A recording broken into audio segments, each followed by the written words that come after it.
Europe దేశమైన అల్బేనియాలో AI మంత్రి డియెల్లా ప్రస్తుతం చిక్కుల్లో పడింది. ఆర్టిఫిషియల్ ఇంటెలిజెన్స్ ఆధారిత డియెల్లా అనే అసిస్టెంట్కు ముఖరూపమిచ్చిన మహిళ ఇప్పుడు తన ముఖం తనకు కావాలని డిమాండ్ చేస్తున్నారు. రాజకీయ కారణాల కోసం తన ముఖాన్ని వినియోగించేందుకు అంగీకరించే ప్రసక్తే లేదని ఆమె స్పష్టం చేశారు. అల్బేనియాకు చెందిన అనిల బీషా కళాకారిణి. 3 దశాబ్దాలుగా నాటకరంగం తెరమీద నటిస్తూ ఎంతో ప్రసిద్ధి చెందారు. ఈ క్రమంలోనే 2025లో ప్రభుత్వ సేవలను ప్రజలకు చేరువ చేసే లక్ష్యంతో రూపొందించిన ఓ ఆన్లైన్ పోర్టల్లో వర్చువల్ అసిస్టెంట్ కోసం తన ముఖాన్ని, వాయిస్ను వినియోగించుకునేందుకు ఆమె అంగీకరించారు. డియెల్లా చాట్బాట్కు వాస్తవిక రూపం కల్పించేందుకు అనిల గంటల పాటు నిలబడి మాట్లాడారు. యూజర్ ఇచ్చే ప్రశ్నలకు సహజంగా ప్రతిస్పందించేందుకు ఆమె నోటి కదలికలు, ప్రతిస్వరాన్ని రికార్డ్ చేశారు.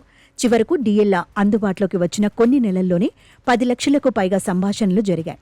దాదాపు యూజర్ల నుంచి ప్రశంసలు వచ్చాయి.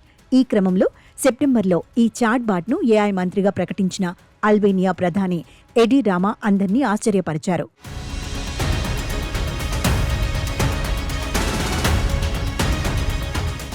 దీనిపై విపక్షాలతో పాటు డియెల్లాకు ముఖరూపమిచ్చిన అనిల బీషా కూడా అసంతృప్తి వ్యక్తం చేశారు. రాజకీయ కారణాల కోసం తన ముఖాన్ని, గొంతును వాడుకోవడం సమంజసం కాదంటూ ఆందోళన వ్యక్తం చేశారు. కేవలం ఈ సర్వీసులో వాడుకునే ఒప్పందానికే అంగీకరించానని, డిసెంబర్తోనే అది ముగిసిందన్నారు.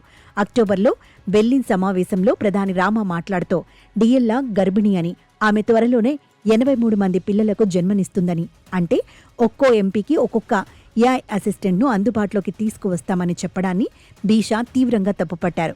ఆ ప్రకటన తననెంతో బాధించిందన్నారు. ఈ విషయాన్ని ప్రభుత్వం దృష్టికి తీసుకెళ్లేందుకు ప్రయత్నించినప్పటికీ ఫలితం లేదన్నారు. అయితే దీనిపై న్యాయ పోరాటం ప్రారంభించిన ఆమెకు స్థానిక కోర్టులో చుక్కెదురైంది. అయినప్పటికీ తన ముఖం, గొంతును వాడకుండా ఉండే వరకు పోరాడతానని ఆమె స్పష్టం చేశారు. కాగా అవినీతిని నిరోధించేందుకు అల్బేనియా కృత్రిమ మేధ ఆధారిత డియెల్లా అనే అసిస్టెంట్ను ఉపయోగిస్తోంది. ప్రజాధనంతో చేపట్టే ప్రాజెక్టుల పర్యవేక్షణ కోసం నియమించిన ఈ వర్చువల్ మహిళను ఏఐ మంత్రిగా ప్రకటించడం ప్రపంచ దేశాలను ఆశ్చర్యపరిచింది. అక్కడి పార్లమెంట్లోనూ ఏఐ మంత్రి ప్రసంగించి వార్తల్లో నిలిచింది.